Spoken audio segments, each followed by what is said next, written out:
I had one of the best questions. I love this. When I meet people, sometimes it comes in your letters, sometimes it comes over the phone.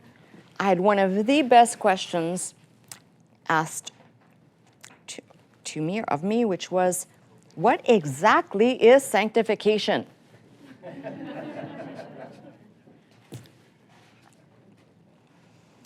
So,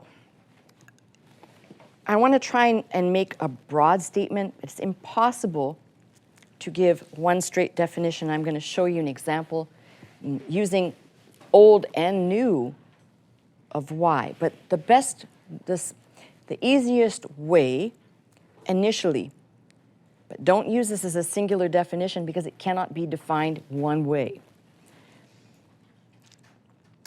It is God's way of restoring us to our intended humanhood, but don't necessarily think back to Adam, because we are being conformed to the image and likeness of Christ. So it is the work of God in conforming, not, and I have to say this right, because you could say these are similar words, but to transform someone versus to conform someone. So we are being transformed, not by or for this means, but we are being conformed to the image and likeness of Christ. And if you think about it, it is probably very imperceptible on our parts, because we still live in a flesh container. So that's one element. The problem with trying to give a straight, full-on, this is the definition, it applies all over the place, is take the example in the New Testament where we encounter over and over and over again Holy Spirit. Now, if the definition of our word hagios in the Greek is, if you're only going to limit it to something set apart, set apartness, then how might you understand, or how would you make that application to the Holy Spirit? Would it be a right interpretation to say the Holy Spirit is, rather than saying Holy Spirit, you replace holy with set apart spirit? You can't do that. Why? Because in the case of Holy Spirit, like the Holy One of Israel, now you're tapping into, with the word, our Greek word, even with the Hebrew word, mind you, because the Holy One of Israel is in the Old Testament, you're tapping into a dimension of God that is not, you can't put it into the definition. It doesn't fit. Because anyway, how would you define that? You can't. So, as I said, it was a great question, but you can't give one answer. The same thing is true. Boy, this is another one of these. I was reading somewhere, Augustine, and he did a lot of different writing. And one of the writings he says in the respect of how we will be, and I think he was making reference to eternity, to heaven and eternity, rather than in the course of our lifetimes. But he uses the phrase, I think it was not able to sin or able not to sin. That he made a distinguish between those two, which sound quite the same, but they're not. And this goes back to the mindset of those who think that when the process, when God has entered into the individual to begin conforming him, I think erroneously a lot of these people put transformation in the same process, and it cannot be, although it's simultaneous, but it cannot be within the definition that I'm giving. And the reason is this. Based on what I was reading out of Augustine, it can't be where people say you're not able to sin. Jesus was sinless, but he's the only one that was ever sinless, who knew no sin. He was tempted by the devil. He experienced many things that we would experience, but he was sinless. He didn't have the same, we'll say, the same reactions or the same succumbing to. So I think that's where we have to begin understanding. When you get into the New Testament, you cannot take that, which I think is those folks that are out of the deeper work and second definite work of grace and whatnot, who probably have made this a popular idea, which has brought confusion to people, which is sanctification should mean that you sin no more, which we know is not only impossible, but it's impossible, right? So in kind of making this transition, I realized that probably I wanted to touch on the Septuagint to bridge the gap, because now you'd be dealing with the Greek translation of the Hebrew text. We could see how they used it, but I think I may actually save the Septuagint for festival here.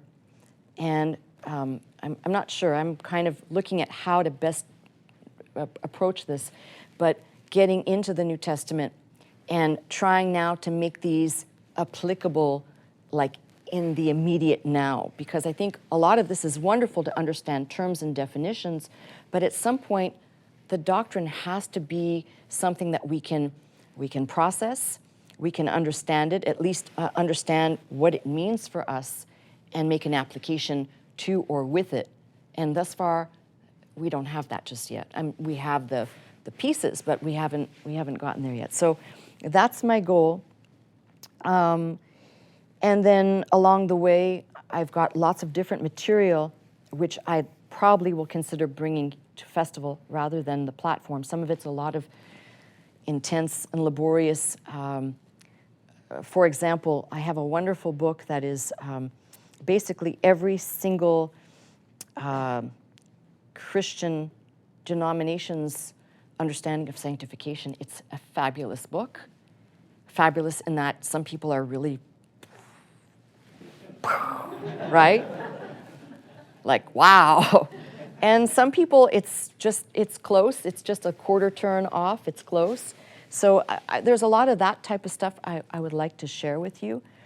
But the thing that I definitely have kind of figured out is in putting all of the things that I put together from the Old Testament, the subjects that I have not yet touched on, which I still desire to teach about, the name of God, the Holy One of Israel, which I mentioned, which I think in Isaiah alone, off the top of my head, there's at least 30 of these references to the Holy One of Israel. I read it out of Psalm 78. It's in Psalm 89. It's in Isaiah, as I said, Isaiah 1:4, Isaiah 5. You just keep reading. You'll see the Holy One of Israel. And what's remarkable is the name of God. I said this yesterday quickly in passing, but the name of God, Holy One, and it's of Israel. And why I say that's remarkable, because most of the references where the Holy One of Israel is being referenced, the frame of reference in the verse or in the chapter is Israel's unfaithfulness.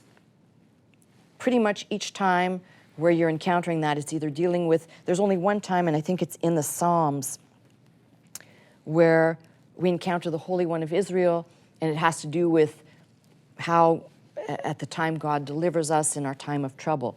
All the others, by and large, deal with people's lack of, or being unfaithful to God, or God honoring his covenant in spite of the people being unfaithful.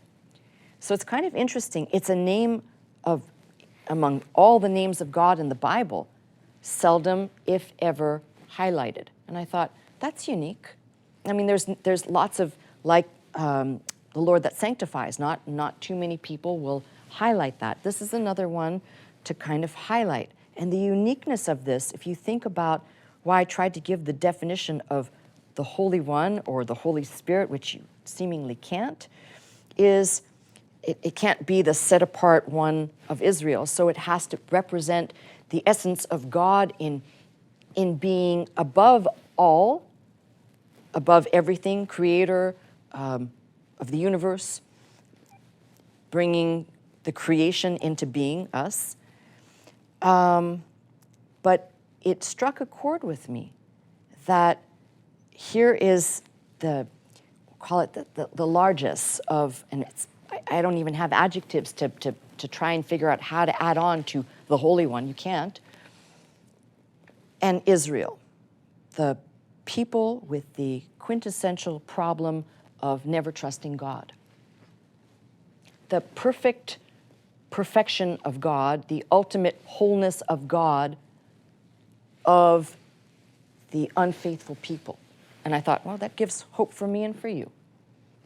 It's strange to see all the references have much to do with the people's lack of trusting God. And I said to myself, that's a name we should kind of put into all of the names we call on. Not so much Holy One of Israel, but the fact of the matter is that he remained, even in the writing, he remained the Holy One of Israel in spite of their turning against, not trusting, rebellion. So for the ones who are letting God do a little net breaking for you, he's the God that is also the God of the rebellious.